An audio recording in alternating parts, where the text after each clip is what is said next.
Bienvenidos a Filosofía en tiempos de no filosofía, un espacio de reflexión profunda sobre el pensamiento filosófico en la actualidad, un programa dirigido por Filosofía Tierra.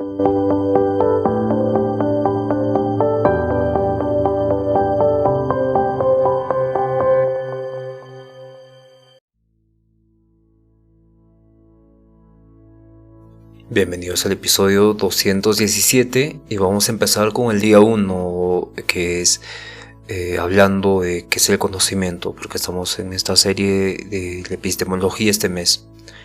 Entonces, bienvenidos a todos y vamos a dar una breve introducción de qué es la epistemología. Bien, entonces la epistemología es una rama de la filosofía que se pregunta por el conocimiento. En griego, episteme significa saber y logos significa estudio o discurso. Entonces, epistemología es literalmente el estudio del conocimiento, ¿no? Y uno de los más grandes interrogantes que vamos a responder este mes es ¿qué es el conocimiento? ¿Qué es el conocimiento? ¿Cómo lo adquirimos? ¿Cómo distinguimos entre opinión, creencia y saber? ¿Y cómo podemos conocer algo con certeza? Y evidentemente qué papel juega la percepción, la razón, la ciencia, la cultura, incluso la tecnología en cómo conocemos. Bien, entonces tenemos la primera pregunta, ¿qué es el conocimiento? ¿No? Y Platón da una definición de esto, ¿no? Con el símil de la línea. Entonces Platón divide entre ciencia o episteme y doxa, que es un tipo de opinión.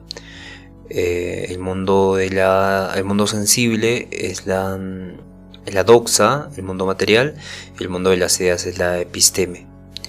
Y él divide entonces en dos, verticalmente, ¿no? Verticalmente fija una flecha para arriba, pero a la vez la divide en cuatro.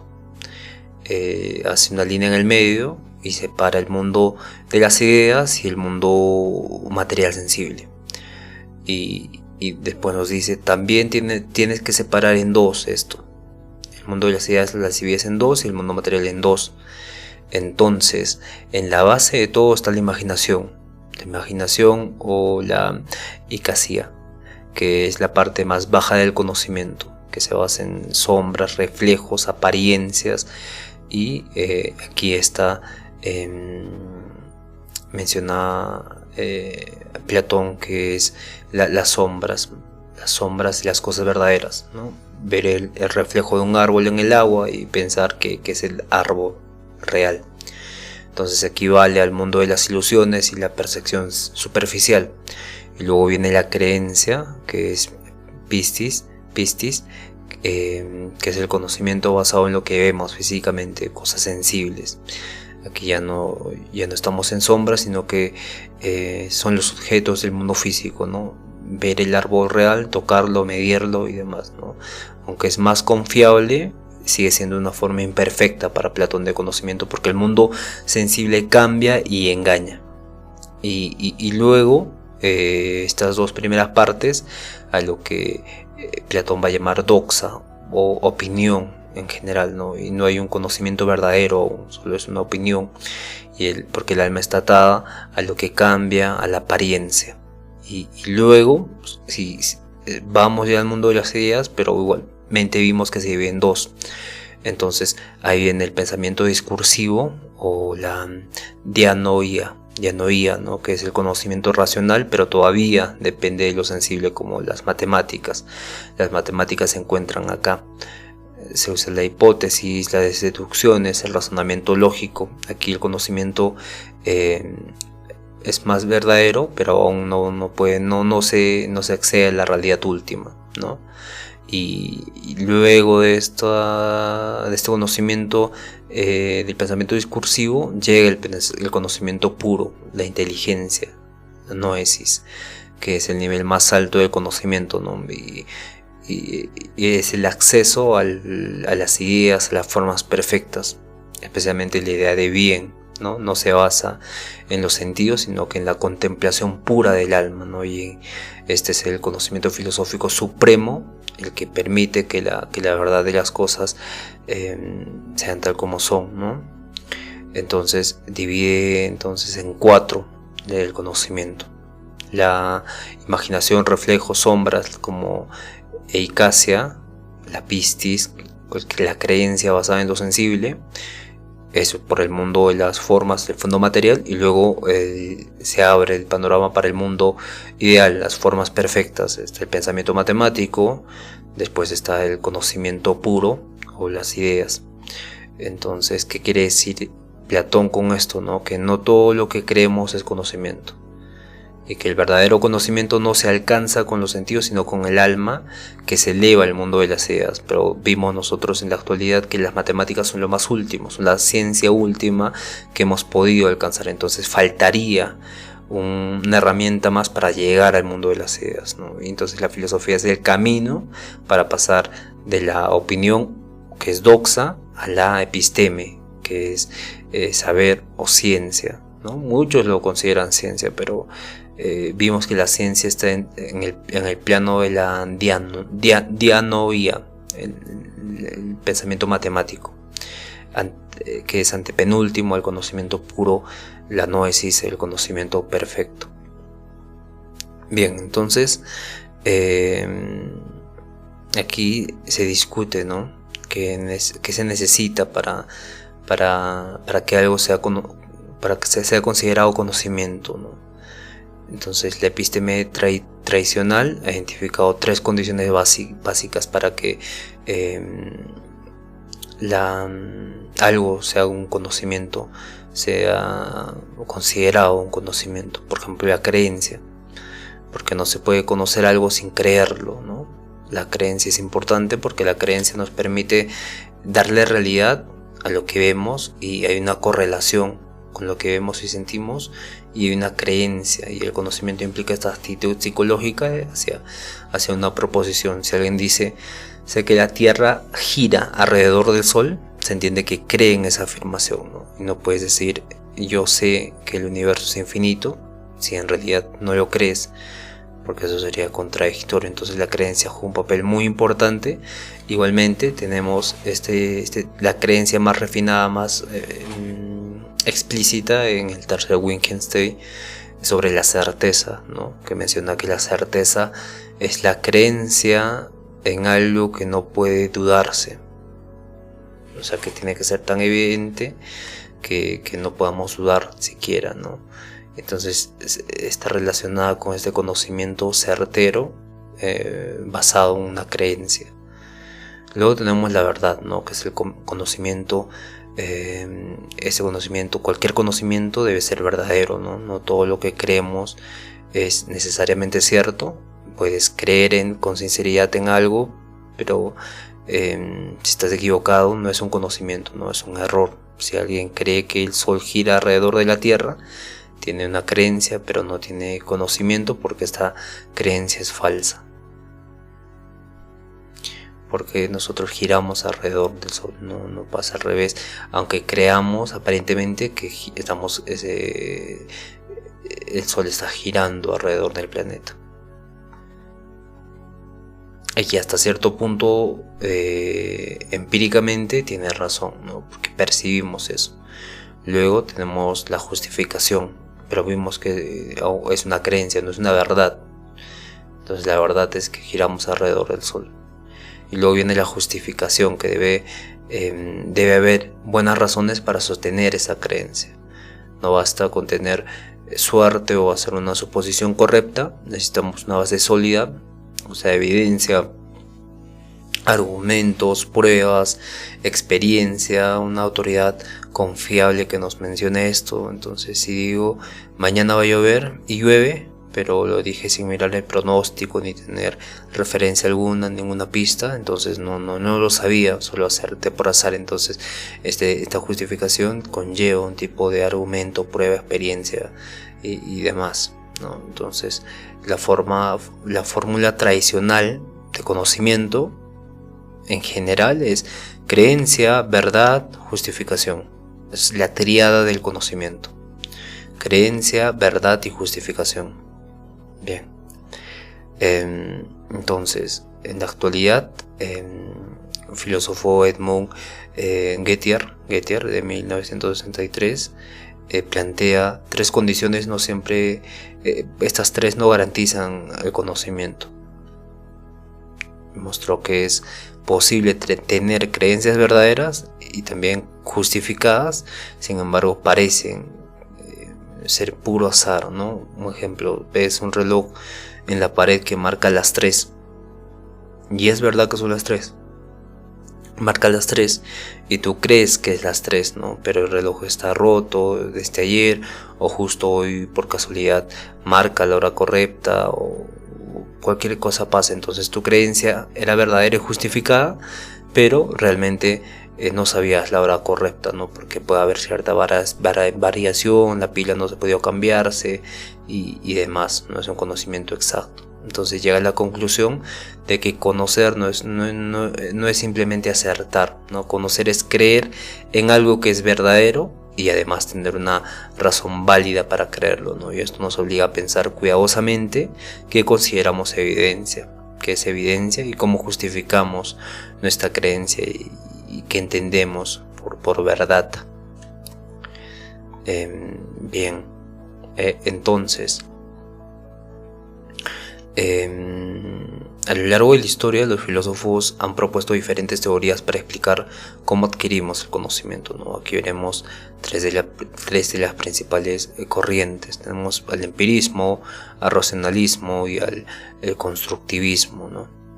Entonces, el empirismo menciona que todo conocimiento proviene de la experiencia sensible, del tacto, del oído y los sentidos, y son la fuente principal del conocimiento, ¿no? Y nacemos como una tabula rasa, una hoja en blanco, y vamos aprendiendo a través de la observación, de la experiencia y demás, ¿no?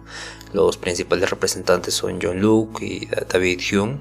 John Locke propone que no hay ideas innatas, solo lo que llega por los sentidos, ¿no? Y David Hume duda incluso de la causalidad, ¿no? El conocimiento se basa en la costumbre y la percepción, ¿no? Aprendes que el fuego quema porque lo tocaste y sentiste el dolor, y evidentemente se justifica de esa forma el empirismo puro con David Hume. Y bueno, luego viene el racionalismo. El racionalismo, básicamente el conocimiento verdadero proviene de la razón, y da la afirmación de que la razón es más confiable que los sentidos, ya que estos nos pueden engañar, ¿no? Cree que en la existencia de ideas innatas, en el poder de la deducción lógica, en el poder de estas cosas innatas que tenemos, que ya creemos en la existencia de ideas innatas. Hay ideas innatas en nosotros y evidentemente tienen este poder en la deducción lógica, ¿no? Los principales representantes de esta corriente son René Descartes y Baruch Spinoza, también Leibniz.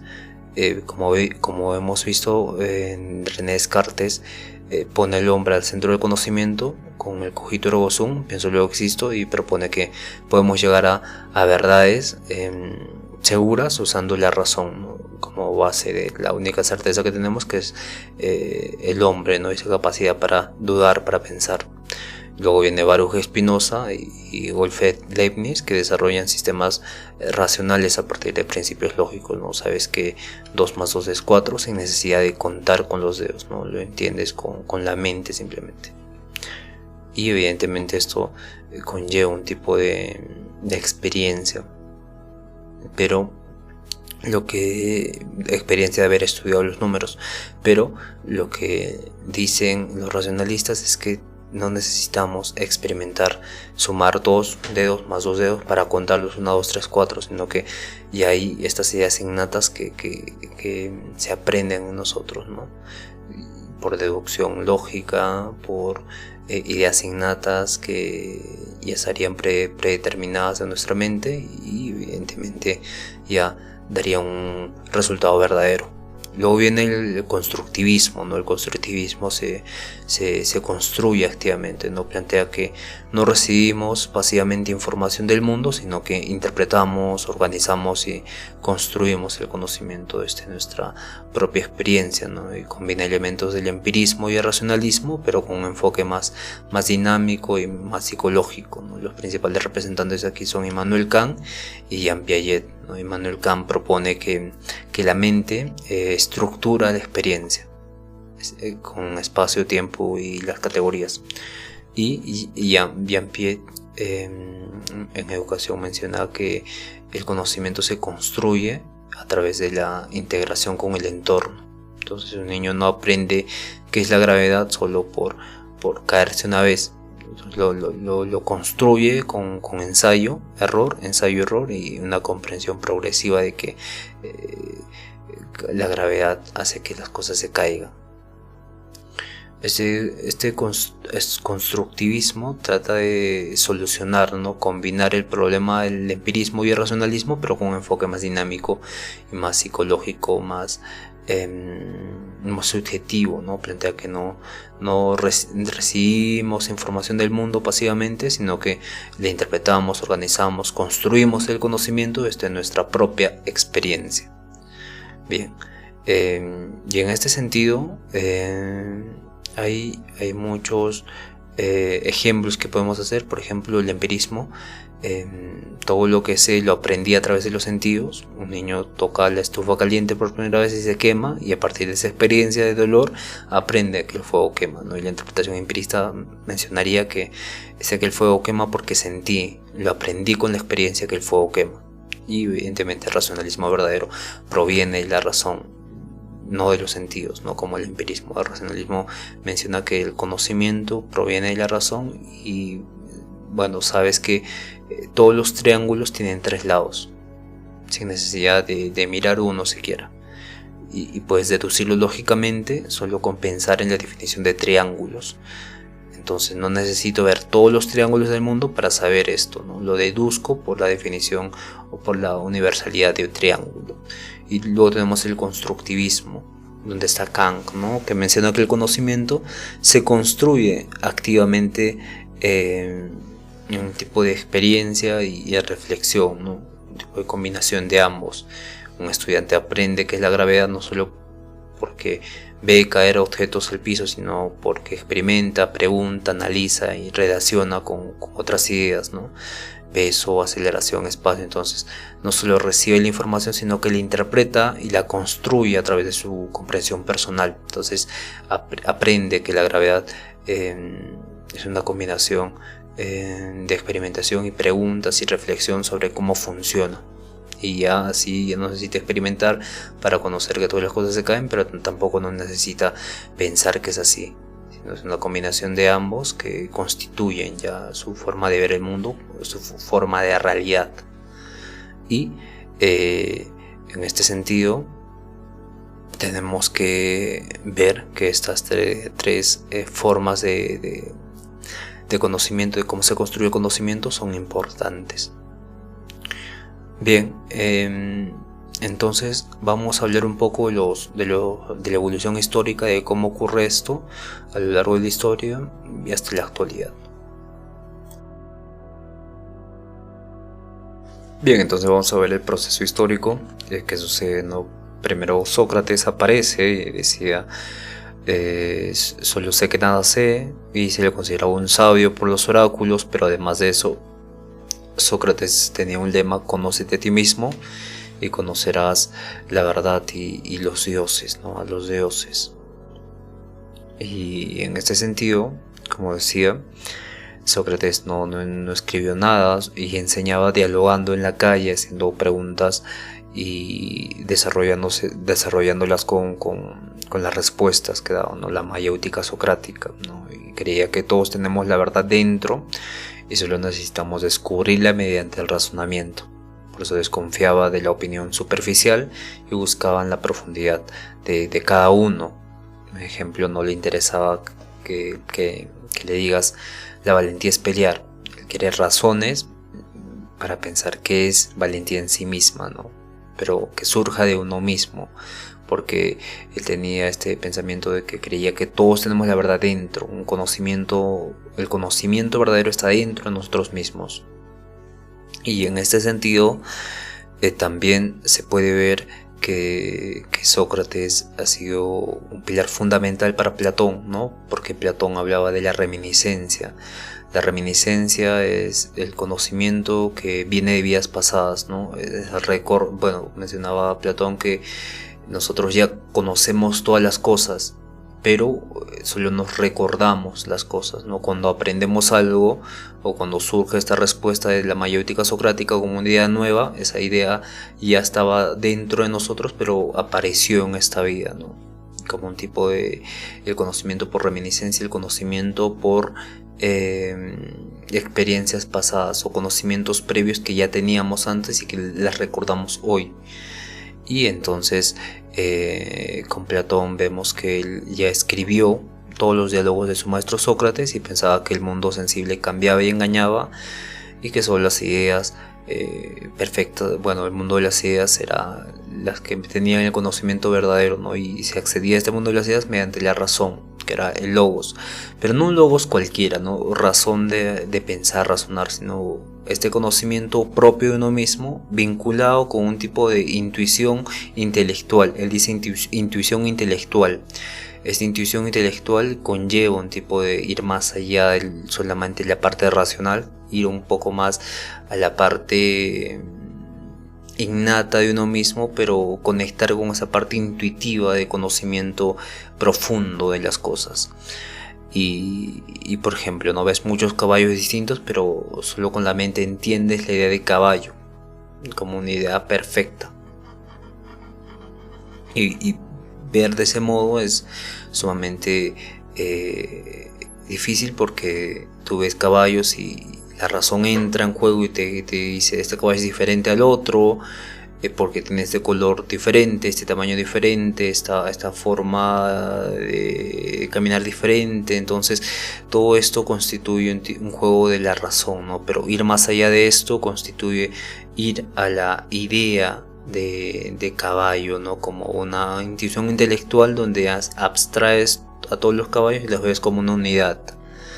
Y evidentemente esta unidad es algo que los filósofos han tratado de desarrollar. Más adelante vamos a ver esto, pero con esto se inicia el razonamiento incipiente aún. Luego viene el conocimiento empírico incipiente con Aristóteles, porque él decía que él había escrito libros sistemáticos, había clasificado las plantas, los animales, los gobiernos, etc. Todo estaba categorizado con Aristóteles. Y él decía que el conocimiento nace al observar la realidad y luego razonar sobre esta realidad, ¿no? Lo real es lo concreto. Entonces, para saber qué es una planta hay que ver muchas plantas, no solo pensar en la idea de plantas, sino hay que conocer a todas las plantas, y la esencia misma de cada planta nos va a llevar a un universal de planta. Y Aristóteles veía pues que era muy diferente una planta de otra, y evidentemente hay ciertas propiedades, principios activos de las plantas que son muy distintas unas de otras, y evidentemente la ciencia surge de este sentido, con esta premisa de que hay que partir de lo individual, de lo material, de lo particular a lo general, y pasar a un conocimiento verdadero. Y el empirismo surge con Aristóteles. Luego viene René Descartes y ya propone un racionalismo más moderno, ¿no? Él decía sobre las meditaciones metafísicas que necesitamos un conocimiento verdadero para que la ciencia se valide ahí, y de ahí, de esa valía, de esa base, surja como un conocimiento que se pueda ampliar más y más y más, ¿no? Entonces dudaba de todo lo que veía, de todo lo que los sentidos le administraban, porque mencionaba que estos pueden engañarnos, como el reflejo del agua, perdón, o simplemente pensar que algo está a una distancia cuando está muy cerca, cuando es pequeño, entonces lo vemos lejano, pero en sí no está tan lejano, y cosas parecidas también, ¿no? Mencionaba que solo la razón es la fuente segura de todo el conocimiento. Entonces, aunque todo sea un sueño, si puedo pensar, entonces existo. Entonces, la razón es mi única certeza, y bajo esta única certeza construyo, o no construyo, sino conozco el mundo. Luego viene el empirismo con John Locke. John Locke, en su obra Ensayo sobre el entendimiento humano, rechaza todas las ideas innatas y dice que la mente es una hoja en blanco, una tabla rasa que se va llenando con la experiencia. Por ejemplo, no nacemos sabiendo que es un perro, lo aprendemos al ver, a tocar, a escuchar, y así vamos generando un conocimiento empírico, un conocimiento verdadero. Y ahora lo interesante de esto es como, porque John Locke no usa el empirismo, al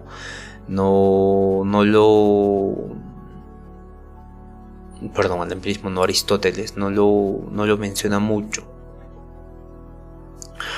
Aristóteles ya había hecho mucho trabajo en categorizar el conocimiento. Sin embargo, creía que el conocimiento nace al observar la realidad y luego razonar sobre ella, ¿no? Y entonces John Locke ve que se pone a rechazar todas las ideas innatas y dice que la mente es una tabula rasa. Pero vimos con Aristóteles que él pensaba algo diferente. El hombre no era una tabula rasa, sino que ya tenía que clasificar.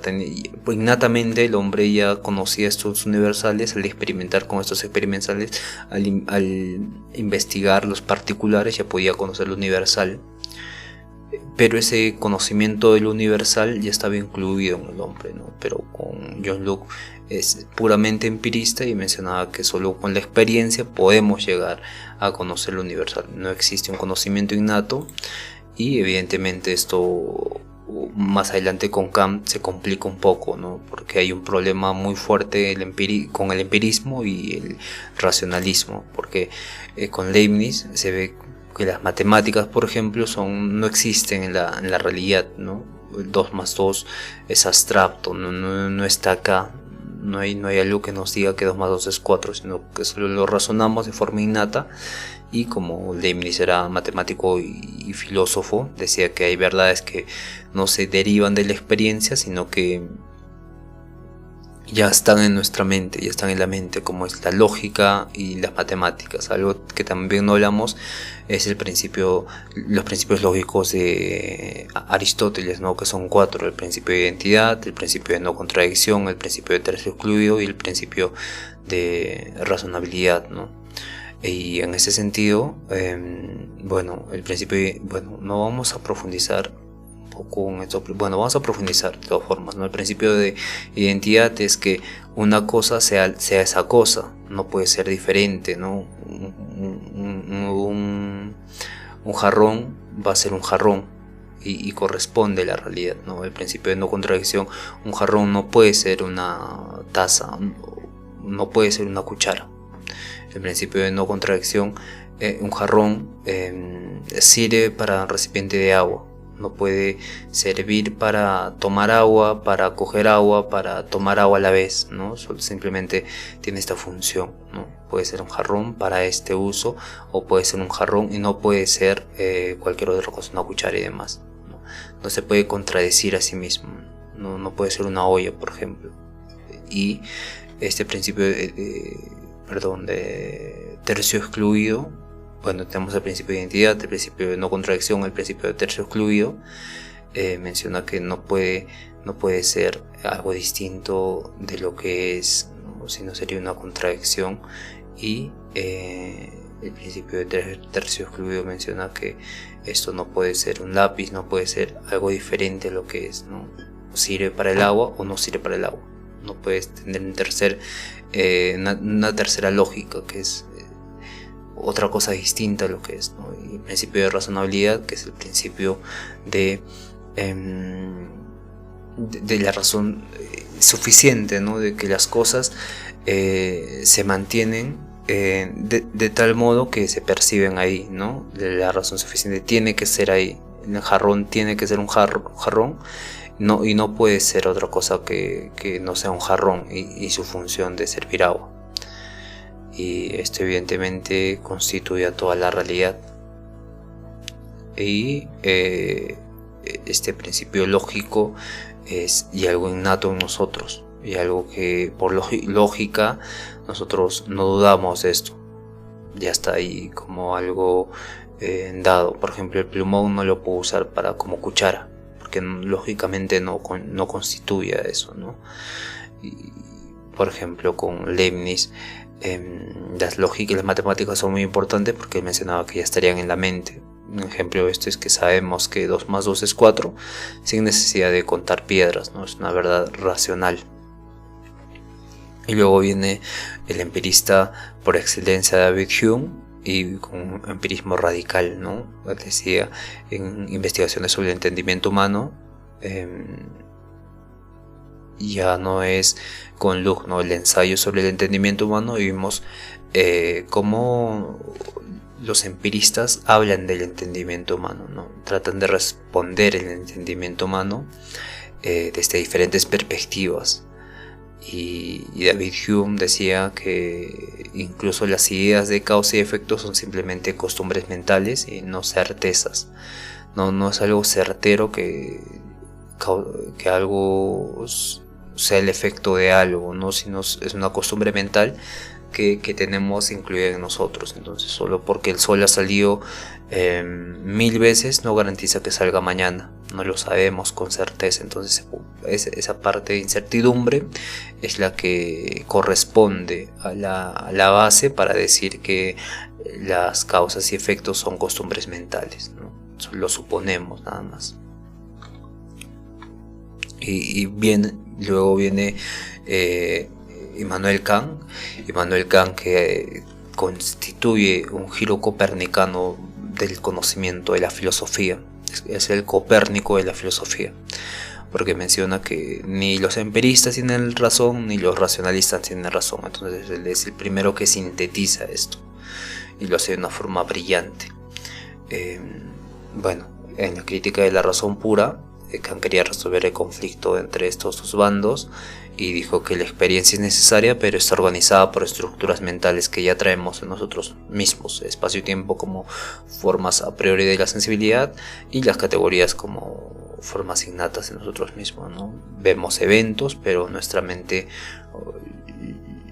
bueno, nosotros al experimentar los fenómenos, las cosas del mundo, nuestra mente pone ya esas cosas en orden, le da un tiempo, le da una causalidad, y todo esto está incluido dentro de nosotros. Ya estamos viviendo esto, pero a nivel de tener como unas gafas de sol que ya corresponden a ver la realidad, ¿no? Nosotros vemos la realidad con estas gafas que son espacio y tiempo y las categorías, y si nos las quitamos, conocemos las cosas en sí mismas, pero no conocemos ello. No podemos conocer porque el conocimiento está constituido en esas gafas. Lo que podemos conocer constituye esas gafas de espacio y tiempo y las categorías. Sin esas gafas no habría conocimiento. Pero acá dice algo muy interesante acá: si nos quitamos estas gafas, conoceríamos aparentemente las cosas en sí mismas, pero no las conocemos. No las podemos conocer. Entonces ahí también hace un tema muy interesante, que es el límite del conocimiento. Tenemos este límite del conocimiento de espacio y tiempo y las 12 categorías, ¿no? Los a prioris. Y en este sentido soluciona este problema, pero más adelante se desarrolla aún más con John Dewey, que le decía, bueno, él es más contemporáneo, y decía que el aprendizaje no es solo recibir datos, sino también es resolver problemas reales con un pensamiento crítico, ¿no? Aprendemos mejor cuando actuamos. y se aprende a nadar nadando, no memorizando reglas. Y luego con el problema del constructivismo, bueno, con esta solución del constructivismo, que es una unión del empirismo y racionalismo, surge Jean Piaget y menciona que los niños construyen activamente su conocimiento en etapas, no absorben datos como esponjas de una forma espontánea sola, sino que por etapas van conociendo el mundo, ¿no? Un niño comprende el equilibrio, probando, cayendo y corrigiendo cada vez más, ¿no? Y así también los seres humanos constituimos el conocimiento, menciona Piaget. Y luego viene Lev Vygotsky y él decía que el entorno social y el lenguaje moldean el pensamiento y aprendemos mejor con la ayuda de otros en esta interacción. Entonces un niño puede hacer más con ayuda de un adulto, que ese niño está en zona de desarrollo y le puede brindar este tipo de experiencias sobre el conocimiento y la adquisición del conocimiento, ¿no? Moldean el pensamiento, moldean la estructura. Y evidentemente vemos cómo actualmente se ha perdido, ¿no?, esta parte filosófica de síntesis entre lo racional y lo empírico, y se ha convertido más en un tipo de pensamiento constructivista y psicológico condicional del ser humano. Pero necesitamos una respuesta mucho más profunda, y en filosofía se juega con eso, ¿no? Pero tenemos con los constructivistas este tipo de teorías enfocadas en el conocimiento, más que en el origen del conocimiento, en explicar cómo se da el conocimiento, y no por qué, cómo, cuándo y la naturaleza misma del conocimiento. Bien, entonces nos vemos el día de mañana con las diversas definiciones de conocimiento de todos los filósofos, y bien, cuídense todos, un abrazo y hasta el día de mañana.